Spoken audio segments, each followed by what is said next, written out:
if you were a betting man today, and you have been trading the markets in the early parts of your career, what probability would you give to the Federal Reserve being able to exit these challenges without creating another financial crisis? Well, let's leave the world crisis out. Okay, extreme instability or volatility.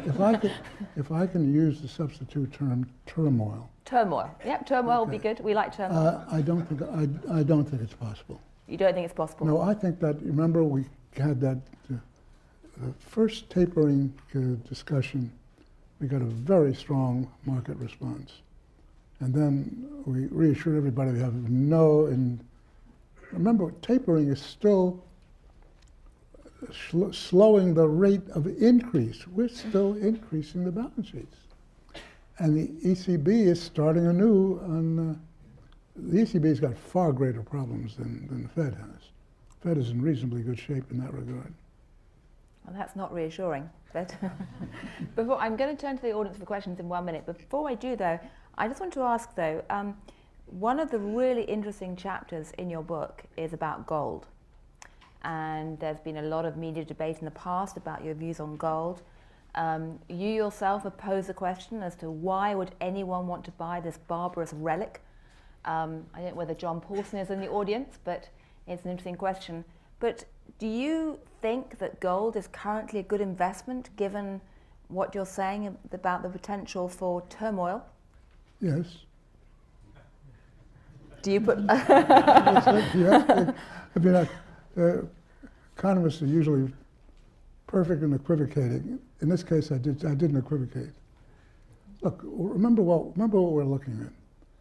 Gold is a currency. It is still, by all evidences, the premier currency where no fiat currency, including the dollar, can match it.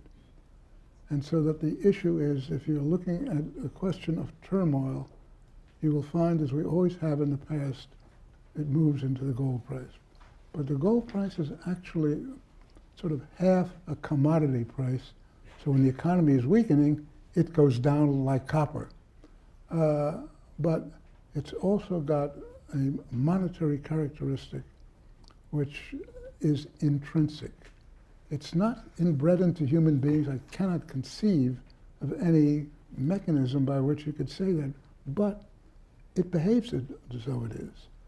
Intrinsic currencies like gold and silver, for example, are acceptable without a third-party guarantee.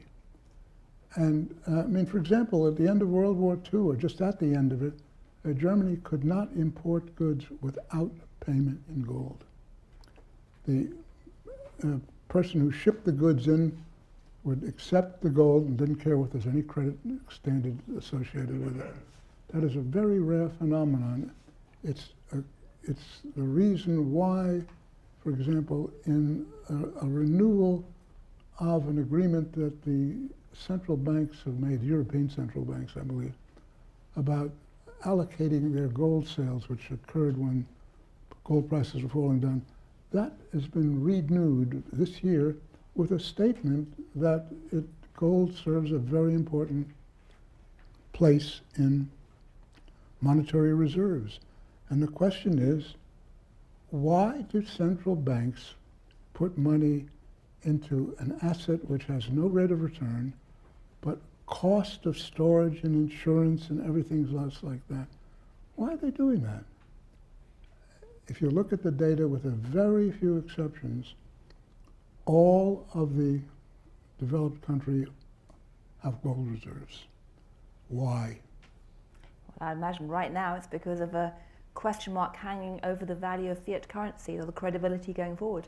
Well, that's what I'm getting at. Every time you get some really serious question, the 50% of the gold price determination begins to move.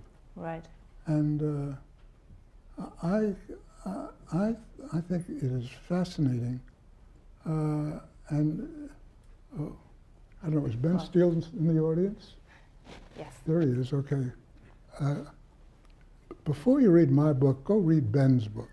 The reason is you'll find it fascinating on exactly this issue, because here you had the ultimate test at the Mount Washington Hotel in 1944 of the real intellectual debate between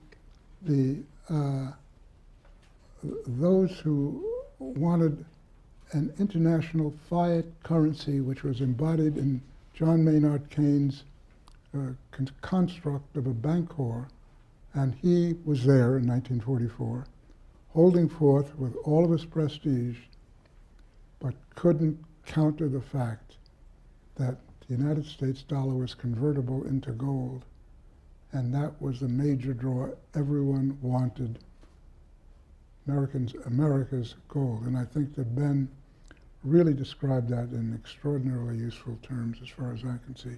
Anyway, thank you. Right. Well, I'm sure with comments like that, that will be turning you into a rock star amongst the gold bug community. In fact, you'll probably be trending on Twitter today.